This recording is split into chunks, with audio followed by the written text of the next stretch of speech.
Oi, meus amores, que bom encontrar com vocês. Vamos estudar mais um pouquinho?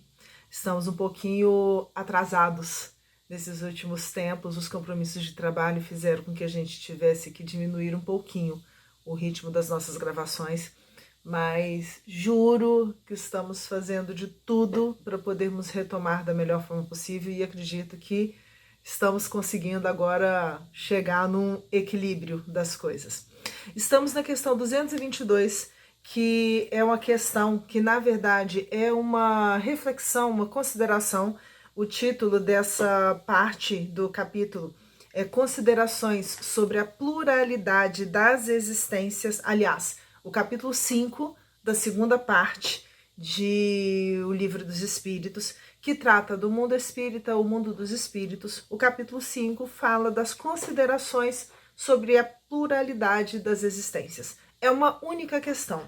Estamos seguindo hoje para a terceira parte dessa questão que é abrangida neste capítulo. E depois de tecer já algumas considerações em torno da possibilidade da reencarnação, Allan Kardec segue da seguinte forma. Alguma coisa de pungente, de tocante, há na ideia de que a nossa sorte fique para sempre decidida por efeito de alguns anos de provações, ainda quando de nós não tenha dependido o atingirmos a perfeição, ao passo que eminentemente consoladora é a ideia oposta, que nos permite a esperança. A ideia de estarmos submetidos a uma única existência, em condições de vida, às vezes, muito difíceis ou dolorosas, ela é um pouquinho sofrida demais. Ao passo de que, se nós entendermos que temos várias encarnações para atingirmos essa perfeição relativa, existe um pouco mais de esperança de que nós consigamos atingir essa finalidade. Assim, sem nos pronunciarmos pró ou contra a pluralidade das existências, sem preferirmos uma hipótese à outra, declaramos que, se aos homens fosse dado escolher, ninguém quereria o julgamento sem apelação.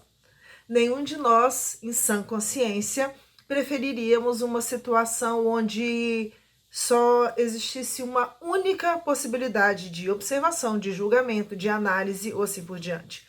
Aliás, o que nós gostaríamos de verdade é que todas as nossas escolhas, principalmente aquelas infelizes, aquelas que resultam das nossas dificuldades, das nossas limitações, pudessem ser revistas, merecessem uma segunda chance, uma segunda possibilidade de acerto.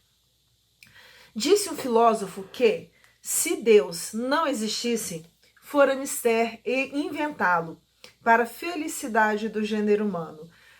Muitas pessoas acham que não existe necessidade de Deus, mas fica tudo muito árido quando a gente pensa na própria ideia da criação sem algo ou alguém, vamos pensar nas várias possibilidades, que pudesse ou que possa de alguma forma nos auxiliar em meio à aridez da vida, em meio às situações delicadas, difíceis, que às vezes nos cercam. A ideia da divindade, ela dá pra gente uma certa noção de proteção, de acolhimento, e todos nós temos necessidade de acolhimento. Por isso ele segue explorando essa ideia de que, se Deus não existisse, seria necessário inventá-lo para a felicidade do gênero humano. Outro tanto se poderia dizer da pluralidade das existências. Mas, conforme atrás ponderamos, e aí vale a pena dar uma olhadinha nas duas primeiras partes dessa questão, Deus não nos pede permissão, nem consulta os nossos gostos. Ou isto é, ou não é. Vejamos de que lado estão as probabilidades e encaremos de outro ponto de vista o assunto, unicamente como estudo filosófico, sempre abstraindo do ensino dos espíritos. Então, se nós fôssemos analisar essa questão, partindo do ponto de vista somente da filosofia, sem levar em conta as notícias que os espíritos já vinham trazendo para Allan Kardec, o que a gente poderia inferir, o que a gente poderia pensar, desse assunto da pluralidade das existências? E aí, Kardec entra discorrendo sobre o assunto num outro sentido. e buscando essa abordagem filosófica, né, ele vai começar questionando o seguinte: se não há reencarnação, se não existe a pluralidade das existências, só há, evidentemente, uma existência corporal. Então a gente tem duas hipóteses: ou existe encarnação, reencarnação, ou somente existe uma única existência corporal. Se a nossa atual existência corpórea é única, a alma de cada homem foi criada por ocasião do seu nascimento, a menos que se admita a anterioridade da alma, caso em que caberia perguntar o que era ela, o que era essa alma antes do nascimento, e se o estado em que se achava não constituía uma existência sob qualquer forma. Se nós acreditarmos que nós, né, já existíamos antes do nascimento aqui, nós teremos que, consequentemente, admitir que existia um outro tipo de existência antes dessa existência. Primeira questão que ele está levantando. Não há meio termo. Ou a alma existia ou não existia antes do corpo. São as duas únicas opções que podem ser aceitas dentro dessa questão que ele está levantando. Se existia, se a alma existia antes do surgimento desse corpo, qual a sua situação? O que essa alma era? Aonde que essa alma estava? Tinha ou não consciência de si mesma? Se não tinha, é quase como se não existisse. Se tinha individualidade, essa individualidade era estacionária ou ela era progressiva? Muito bem. Dá para entender que Kardec está levantando todas as questões que são possíveis de serem levantadas em torno de uma possibilidade? Porque isso também é função do pesquisador. Isso principalmente, é o trabalho daquele que se debruça sobre um assunto novo, tentando alcançar todas as possibilidades de entendimento desse assunto. Então ele chegou a mencionar lá atrás para a gente, né, o que os espíritos vêm trazer. Aliás, toda a obra da codificação é a reunião dos ensinamentos trazidos pelos espíritos, mas ele começa agora a levantar possibilidades apelando para o nosso senso lógico. O que a razão nos diz em torno disso? Na verdade, é isso que ele está buscando. E aí ele vai continuar ainda dentro dessas questões. Se tinha individualidade, voltando um pouquinho, essa individualidade era progressiva ou estacionária? Essa individualidade, vamos dizer assim, eu, Rogéria, antes de ter esse corpo, era algo ou alguém passível de ser melhorado ou era alguém que ia ficar sempre naquele nível para sempre? Mas, num e no outro caso, a que grau chegara ao tomar o corpo? Tanto no caso daquela possibilidade de ser estacionária ou de ser, né, algo em progresso constante, em que condição que eu me encontrava antes de vestir este corpo de matéria?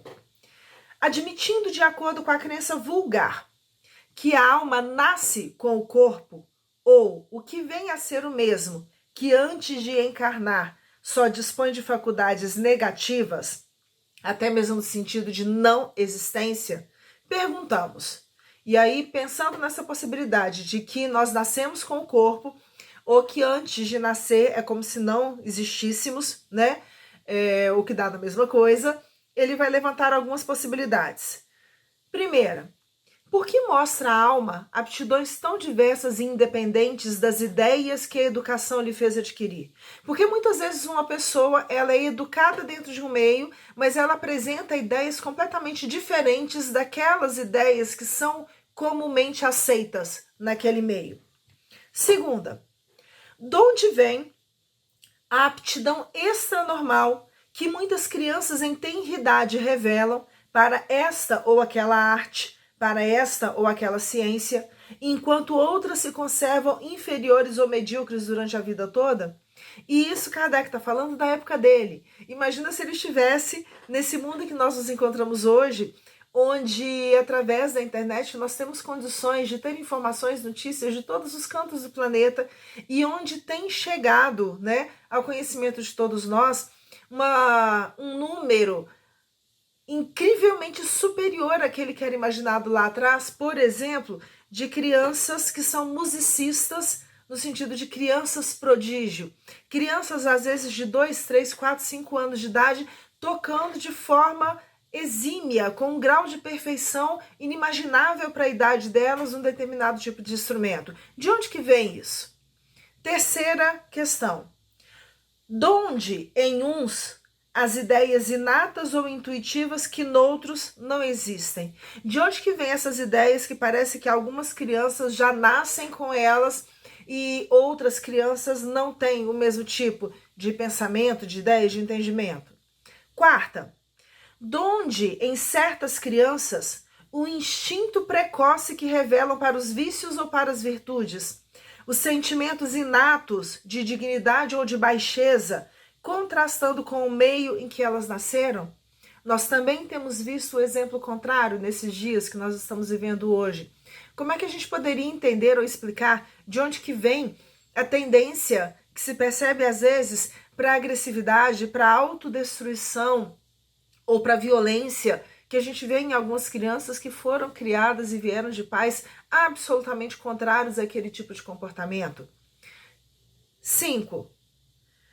Por que, abstraindo-se da educação, uns homens são mais adiantados do que outros? Por que a gente vê essa diferença de desenvolvimento quando a gente tira de lado a educação que ambos teriam? Ou, independente dessa educação que pode ser dada ou não, de onde que vem essa diferença?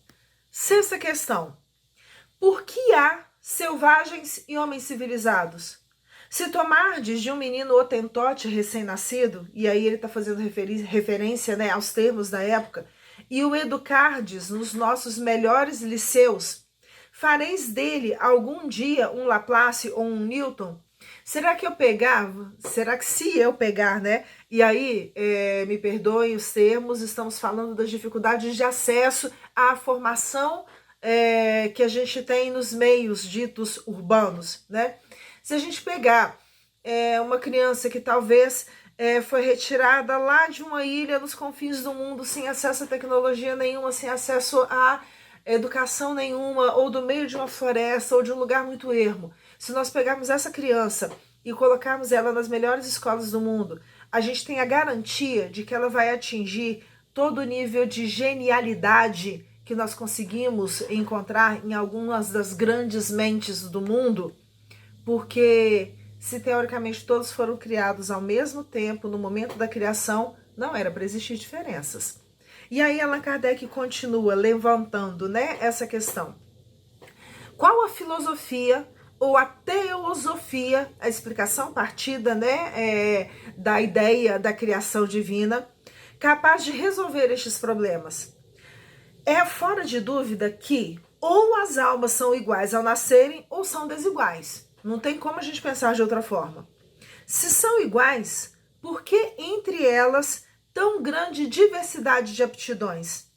Disse-á que isso depende do organismo. Algumas vezes as pessoas dizem, né? Ah, mas isso daí é porque teve mais chance de alimentação melhor, ou de descanso melhor, ou de higiene, teve mais acesso a isso, mais acesso àquilo. Alguns vão levantar essa questão.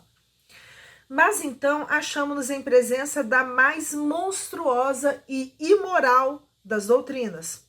O homem seria simples máquina, joguete da matéria, deixaria de ter a responsabilidade de seus atos, pois que poderia atribuir tudo às suas imperfeições físicas. Ah, eu cometi tal crime porque na verdade faltou esse tipo de alimento para mim. Eu cometi tal crime porque eu não tive uma família. E o triste é que nós estamos vivendo uma época em que muitas criaturas justificam, né? E aí a gente vê o materialismo no seu mais alto grau. Justificam os próprios erros, as próprias limitações, as próprias falhas em função das carências ou das limitações. Como se as carências ou limitações que fizeram com que eu fosse desprivilegiada numa série de questões dentro de uma sociedade, justificassem todos os comportamentos amorais ou imorais que eu venho a ter durante a minha existência. Mas ele continua. Se as almas são desiguais, é que Deus assim as criou, se nós pensarmos nessa possibilidade. Nesse caso, porém, por que a inata superioridade concedida a algumas? Que Deus é esse que dá, sem motivo nenhum, de presente todo o conhecimento prévio do domínio, por exemplo, de uma ciência ou de uma forma de desenvolvimento artístico ou de algum tipo de desenvolvimento físico que garante uma proeminência num esporte ou outro. Que Deus é esse justo que dá mais para alguns do que para outros. Corresponderá essa parcialidade, essa situação toda de prefiro aquele do que esse, vou dar mais para esse do que para aquele? Corresponderá essa parcialidade à justiça de Deus e ao amor que ele consagra igualmente a todas as suas criaturas? São questões para a gente pensar. Allan Kardec vai seguir levantando questões do ponto de vista da filosofia em torno da possibilidade de várias existências. Mas isso nós vamos ter que deixar para a nossa próxima conversa, que vai vir essa semana. Um beijo grande para vocês.